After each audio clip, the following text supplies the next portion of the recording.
السلام عليكم. وصفتنا لنهار اليوم هي طاجين الشوفلور.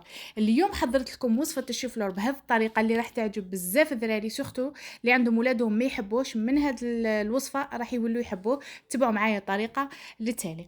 عندنا في طنجره انا درت فيها شويه زيت وشويه زبده ولا سمن واش حبيتو، وحطوا الدجاج تاعكم على حسب عدد افراد العائله وخلوه يتقلى. كي يتقلى الدجاج تاعكم ديروا البصل وعادوا رجعوه يتقلى. انا هنايا كان عندي راس شوفلور فورته، ومن بعد كي حطيته هكا درت عليه المعدنوس، درت عليه مورفه كبيره تاع الفرomاج ودرت عليه الشيدار. اختاروا اي شيدار تحبوه، زوج حبات بيض وزوج مغارف فارينه ومغرفه ملح. خلطهم كامل هكا كيما راكم تشوفوا.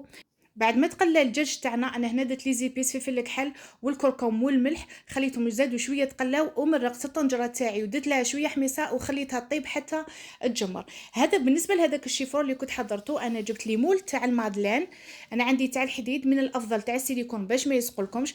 دهنوهم بالزيت وديروا الشوفلوغ تاعكم، تحبوا زيدوا تحشيوه من الداخل بالفرomاج وديروا له من الفوق الشيدار ودخلوه يطيب في الفور حتى تشوفوه تحمر. وهاي النتيجة النهائية. أنا هاو الدجاج تاعي بعد ما طاب زدت حمرته. وهاي النتيجة النهائية تاع الوصفة تاعنا. ما تنساوش ديروا جيم وخلوا لي رايكم في التعليقات إذا عجبتكم هذه الوصفة، وبصحتكم في فيديو آخر.